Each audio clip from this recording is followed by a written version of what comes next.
Léa, on vous retrouvera peut-être plus tard. Bonjour Julien, alors si on je ne parle sais de pas. sport et d'Amérique C'est latine, bon, on Léa. pense évidemment au football et on pense aussi à l'Argentine, la grande gagnante de la dernière Coupe du Monde. Et c'est un pays où l'émotion de cette victoire est encore bien palpable, une émotion qui pourrait vivre un nouvel élan cet été, car l'Argentine fait partie des équipes favorites pour le tournoi de football masculin aux Jeux Olympiques. Parmi les 16 pays qualifiés chez les hommes, on retrouvera aussi le Paraguay et la République dominicaine. Quant aux sélections du côté du football féminin, au niveau de l'Amérique latine, ce seront la Colombie et le Brésil qui représenteront les couleurs de ce continent, de cette région.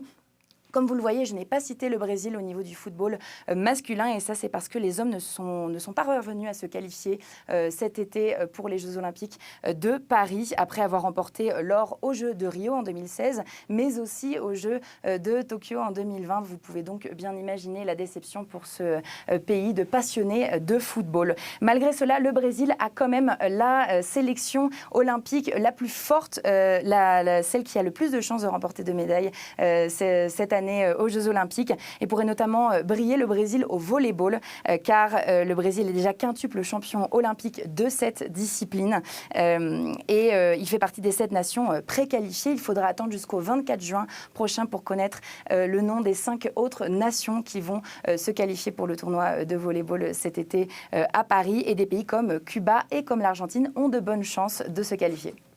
Et quelles sont les autres délégations latino-américaines qui espèrent remporter des médailles, Léa, à part le Brésil et à part l'Argentine ?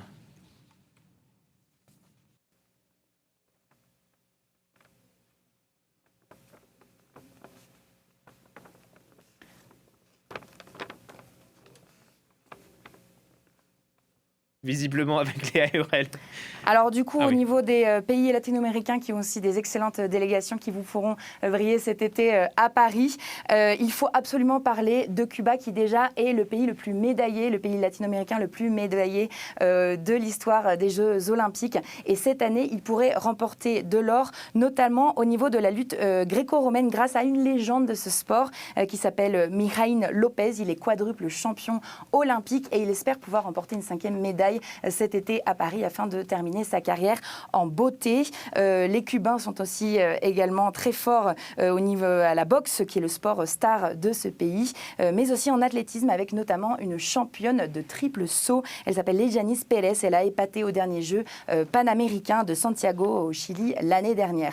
Ensuite, il faut aussi parler de l'Équateur, qui est étonnamment une nation avec une très bonne délégation olympique cette année, et ça c'est ce que m'expliquait notre spécialiste des Jeux Olympiques, notre journaliste sportive Eumar Essa, ici la rédaction en espagnol de France 24. L'Équateur est donc un très bon pays qui a de très bonnes chances de gagner des médailles cette année, et qui a une star d'haltérophilie. Elle s'appelle Neisy Daromes, qui est de toute manière déjà entrée dans la légende, Neisy Daromes, car au dernier jeu de Tokyo, elle est devenue la première femme d'Équateur à remporter une médaille olympique. Et les Équatoriens sont également très bons en cyclisme. Le cyclisme qui est aussi le point fort du voisin de l'Équateur, la Colombie, qui est un pays de passionnés de vélo. La Colombie a des chances de médailles olympiques aussi en boxe, mais aussi en BMX avec Mariana Parón, qui a déjà remporté 3 médailles olympiques. Mariana Parón, l'or à Rio, mais aussi aux Jeux de Londres, et l'argent au dernier jeu de Tokyo.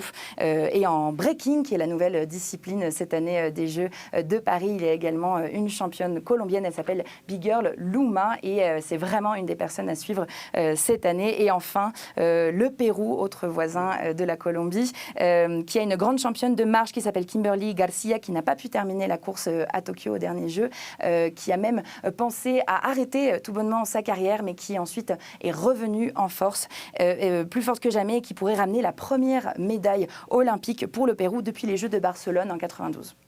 On leur souhaite bonne chance à tous ces champions et ces champions. Vous avez vu comment on est fair play. Merci beaucoup Léa Hurel, et à la semaine prochaine depuis Bogota.